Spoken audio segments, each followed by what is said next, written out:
Meu povo, boa noite pra você. Se você tá assistindo isso quinta-feira, bom dia. Faz favor de dar like, porque eu não vou mentir pra vocês não. São meia-noite e 42. Eu não aguento mais esperar os melhores momentos de Feyenoord 3, Bayern de Munique 0, porque eu quero entender o que aconteceu nesse jogo. Eu vou mostrar pra vocês daqui a pouco 10 grandes chances pro Bayern, 3 pro Feyenoord e foi 3-0 pro time holandês. Eu não vi absolutamente nada. Eu gastei todas as minhas energias para assistir Paris Saint-Germain 4-2 no Manchester City, alguma coisa de Real Madrid 5-1 no Salzburg, que para mim era uma mera burocracia que o Real Madrid ganha muito bem esse jogo. Mas eu queria mesmo assistir Paris Saint-Germain e Manchester City, porque aqui a gente não tem acesso ao campeonato francês. As chances que eu tenho de ver o Paris Saint-Germain, que ainda é um time importante da Europa, são na Liga dos Campeões, e hoje era praticamente tudo ou nada para o Paris Saint-Germain. Então eu queria ver tanto a evolução do Manchester City como o Paris Saint-Germain. E eu fiquei muito impressionado com o que jogou o PSG. Eu já tinha visto outras vezes nessa Liga dos Campeões, mais ou menos com essas intenções, mas não com essa capacidade. Não com essa capacidade contra um adversário tão bom. De pressionar tanto, de roubar tanto, de sufocar tanto, de deixar um rival como o Manchester City completamente de pernas para o ar e irreconhecível dentro de campo. Não que seja um super Manchester City, porque não é.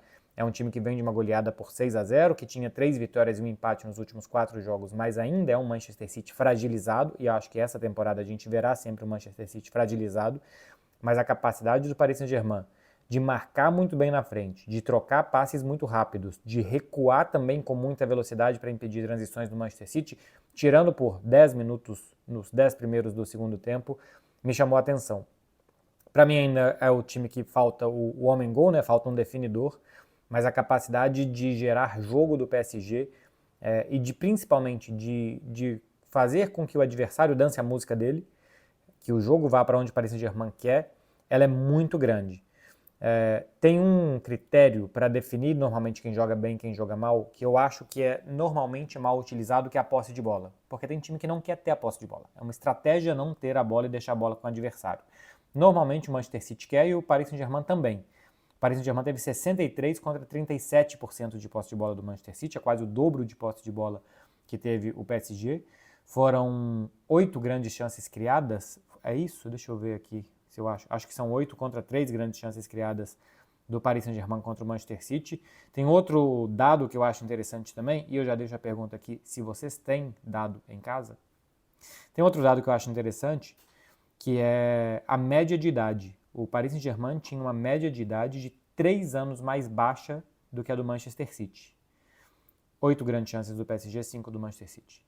23,8 média de idade do Paris Saint-Germain, 26,9 do Manchester City. E por que isso daqui é importante? É importante porque quando você quer roubar a bola, quando você quer morder, quando você quer pressionar, as pernas fazem a diferença. Ter jogadores jovens, com fôlego, com físico para isso, faz diferença, e o Paris Saint-Germain tem e o Manchester City não. Me chamou muito a atenção a diferença de rotação dos dois times durante todo o jogo. O Paris Saint-Germain marcava em cima, sufocava, e o Manchester City muitas vezes não conseguia sair, mas quando conseguia, não conseguia imprimir velocidade. E esta temporada, por exemplo, eu tenho um paradigma aqui em Barcelona de acompanhar o time do Barça e ver como o Barcelona, quando consegue sair dessa marcação do adversário, a capacidade que esse time daqui do Barcelona tem de galopar, de correr muito rápido, me chamou a atenção como o Manchester City, que é um time que quer fazer coisas parecidas com o Barça, não tem essa capacidade. Porque basicamente acho que as bolas em velocidade do Manchester City elas são colocadas para o Savinho. No primeiro tempo teve uma boa, finalizou mal, demorou um pouco, deu um toque a mais na bola e finalizou mal. E tem o Haaland, né, que é o jogador para ser lançado em velocidade. Mas hoje teve o Pátio, que foi um zagueiro contratado por mais de 50 milhões de euros do Paris Saint-Germain essa temporada, que fez um grande jogo. Marquinhos também foi bem, mas o Pátio nos duelos físicos e de velocidade contra o Haaland foi muito bem mesmo, impediu que o Manchester City, depois de vencer a primeira linha de marcação do PSG, conseguisse correr, porque o Paris Saint-Germain eu só estou pensando em espanhol, replegava, mas ele se recompunha muito rápido e não deixava o Manchester City ter jogadas de velocidade. O Manchester City tinha alguns ataques estáticos, não tantos assim, porque o Paris Saint-Germain, depois que já estava atrás da linha da bola todo, mordia também para recuperar e sair correndo. Enfim, primeiro tempo já merecia vencer, teve aquele impedimento por um joelhinho do Nuno Gomes, que impediu um gol do Hakimi, mas já merecia vencer durante todo o jogo, o Paris Saint-Germain foi muito superior ao Manchester City. Me deixa uma sensação boa o Paris Saint-Germain, que eu acho que pode competir bem contra o Stuttgart, eu acho que especialmente contra os grandes times pode competir se jogar assim, e me deixa uma sensação de impotência, e vocês conhecem muito bem essa situação, deixa uma sensação de impotência o Manchester City. Tem um outro fator que ajuda a mudar a cara desse jogo, que é a entrada do Dembélé. Dembélé vinha voltando de lesão, já estava algumas partidas fora, né? E entrou muito bem no jogo, Dembélé. Por resultado, né? Faz um gol, tem uma jogada sensacional que ele dá uma bola na trave depois de uma caneta no Bernardo Silva, mas por tudo que ele gera.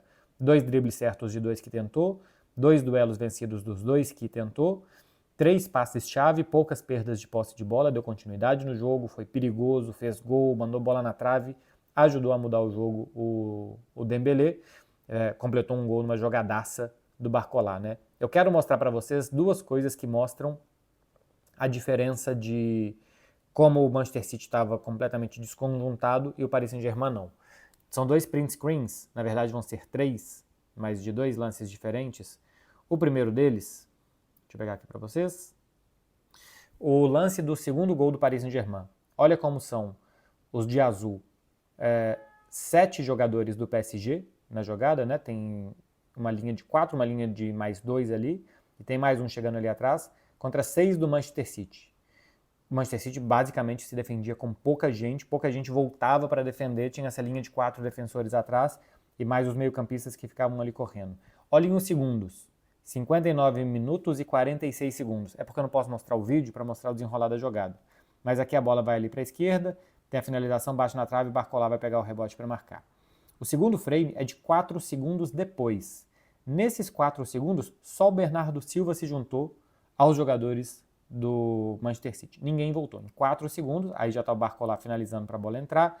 Tem 5 jogadores do Paris Saint-Germain na área, porque o sexto é quem finaliza na trave e o Barcola completa. Não teve recomposição do Manchester City. Isso aqui era só para mostrar mesmo, como no primeiro frame o Paris Saint-Germain até tem vantagem, mas ali atrás é o João Neves, né? Ele está praticamente fora da jogada, mas são 6 contra 6.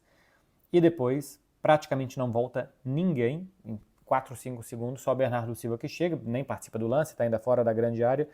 Enfim, má recomposição do Manchester City. E depois o que eu quero mostrar para vocês é o lance do terceiro gol, o gol da virada.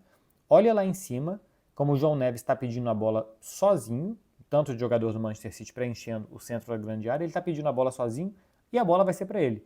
Primeiro que é um baita cruzamento, se eu não me engano é do Vitinho esse cruzamento. Agora não vou me lembrar de quem que é. Deixa eu ver se eu acho fácil aqui. Não acho que eu vou achar fácil, não. Enfim, é um cruzamento muito bem feito, mas também é uma bola muito, muito mal defendida pela defesa do Manchester City. Cabeceia sozinho o João Neves. Aliás, muito mérito para ele, porque a bola quica meio em cima dele e ele ainda consegue baixar o corpo e direcionar a bola para fazer um belo gol e o Paris Saint-Germain virar. O gol do Gonçalo Ramos no final garante uma posição ao Paris Saint-Germain. O Paris Saint-Germain passa o Sporting por ter 2 gols de saldo e o Sporting 1 gol. Se ficassem empatados com um gol cada um, o número de gols marcados do Sporting de Lisboa deixaria ele na 22ª colocação e o Paris Saint-Germain em 23º. E o Paris Saint-Germain está empatado em número de gols com o Benfica. Se na última rodada o Paris Saint-Germain perde do Stuttgart 1-0 e o Benfica perde da Juventus 2-0, o Paris Saint-Germain, mesmo com a derrota, ganha uma posição. Isso pode fazer toda a diferença. Eu vou mostrar para vocês já já.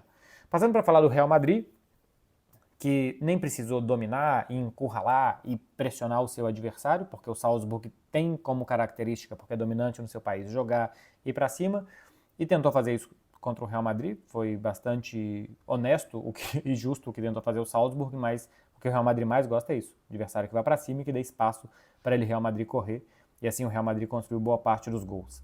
Grande fase do Rodrigo, 8 gols e 3 assistências nos últimos 9 jogos, 8 gols e 3 assistências em 9 jogos, 8 jogos como titular. O nono jogo dessa lista aqui é ele entrando no segundo tempo da prorrogação do jogo contra o Celta de Vigo. Então, basicamente, já nem contava muito ali. Mas se tira esse jogo aí, que ele jogou poucos minutos de um jogo que já estava quase que definido, 8 gols em 8 jogos e mais 3 assistências do Rodrigo, que de novo foi muito bem. Destaquezaço para o segundo gol e a bola do Bellingham para ele é uma maravilha, né? O Bellingham é muitas vezes tratado como um jogador físico, que é capaz de percorrer o campo inteiro e que é alto às cabeçadas, atributos físicos, mas o Bellingham tem uma classe, uma capacidade de ver jogo e de definir jogadas em toques geniais também, típico dos grandíssimos camisas 10 que a gente teve. E ele é um 10 e é um 8 e às vezes é um 9, é um jogadoraço e fez esse passe para o Rodrigo. Gol do Mbappé recuperando bola do goleiro, 9 gols nos últimos 11 jogos, boa fase também do atacante francês, substituído com muitos aplausos.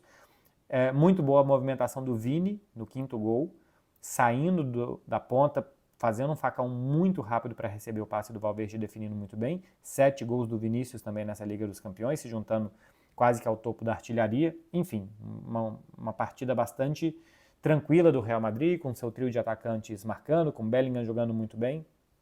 Era o que se esperava do Real Madrid nesse confronto contra o Salzburg. A próxima rodada é fora de casa contra o Brest, que perdeu nessa rodada, aliás.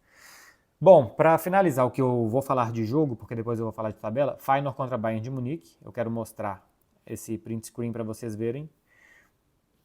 Onde a bola esteve, 12% no terço de defesa do Bayern de Munique, e foi 3-0 Feyenoord. 48% no terço de ataque do Bayern de Munique, que não fez nenhum gol, e 40% ainda no meio de campo. Eu não vi nada. E o único jeito de eu ver alguma coisa é no site da UEFA, que basicamente só mostra os gols. Mas eu queria muito ver os gols perdidos pelo Bayern de Munique. Eu vou ter que dar um jeito de achar isso, não sei como. Talvez em alguns dos aplicativos que eu tenho, deixe o jogo gravado, alguma coisa assim, eu consiga assistir. Mas é uma doideira. Se a gente vai ver as estatísticas, grandes chances marcadas, 3 do Feyenoord, 0 do Bayern. Grandes chances perdidas, 10 do Bayern, 0 do Feyenoord. Passes em profundidade 1-1, ações com a bola dentro da área, 8 do Feyenoord e 3 gols, e 46 do Bayern de Munique, nenhum gol.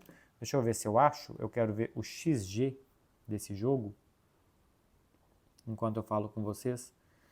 Porque, se bem que como teve 3 grandes chances o Feyenoord, normalmente o XG é alto. 2.8 contra 1.75, é isso. Nem foi tão baixo o XG do Feyenoord, porque deve ter tido 3 muito claras. Enfim, eu não vi o jogo, estou muito curioso simplesmente vendo as estatísticas para o que aconteceu nessa partida. Vamos falar de futuro? Vocês viram que teve um corte, né? É porque eu me embolei nas tabelas e tive que refazer, senão ia ficar um papo de maluco aqui. Vamos lá, tabela de classificação na tela. Liverpool e Barcelona já estão classificados, 100%. Arsenal e Inter de Milão estão muito perto. Aqui tem uma coisa que eu acho interessante. Eu vou passar rapidamente pela tabela, porque eu acho mais interessante, que eu vou mostrar depois, que é do perfil Football Meets Data, que é um perfil que faz projeções e estatísticas e análises de números no Twitter. O Atlético de Madrid é o quinto, com 15 pontos e 5 gols de saldo. Se o Bayern de Munique tivesse vencido o Feyenoord e não perdido, ele não seria 15º, ele seria quinto. Ele estaria 10 posições à frente se não tivesse perdido para o Feyenoord, porque ele passaria o Atlético de Madrid no saldo de gols. E esta derrota, bom, o Bayern de Munique perdeu 3, as 3 derrotas, mas esta, porque é na penúltima rodada, deve custar muito caro ao Bayern, que deve ter que jogar um playoff. E olha que o Bayern, nos grandes jogos dessa temporada, em alguns jogos, especialmente fora da Alemanha, tem deixado muito a desejar. Depois vem Milan, Atalanta, Leverkusen fechando o G8 da Liga dos Campeões, mas tem muita coisa para acontecer, né? A gente tem com 13 pontos, 6 times, aí depois 5 times com 12 pontos. Basicamente a gente tem 11 times separados por 1 ponto, entre 12 e 13. Uma doideira, um gol para cá, um gol para lá, vai mudar classificação, vai mudar confronto, vai mudar emparelhamento, vai mudar tudo. Então não dá para pensar muita coisa aqui. A não ser o que eu vou mostrar agora, que é a tabela.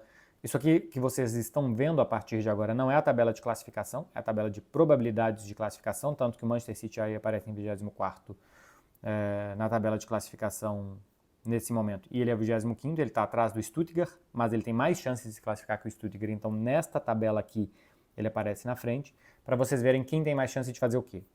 Barcelona e Liverpool classificados, Arsenal 99% de chance, Inter 98% de ficar entre os 8. Aí depois Atlético de Madrid 83%, Milão 80%, Leverkusen 69% e Aston Villa 51%. Falta lá embaixo, do 20º ao 24º, 5 times que não têm 100% top 24. Olha aí, top 24 que são já garantidos no playoff. que são Paris Saint-Germain, Sporting, Benfica, Clube Bruges, Manchester City e o Stuttgart. O Dinamo de Zagreb ainda tem uma chancezinha. É curioso que o Paris Saint-Germain, neste momento, é quem tem mais chances de se classificar entre quem não está classificado.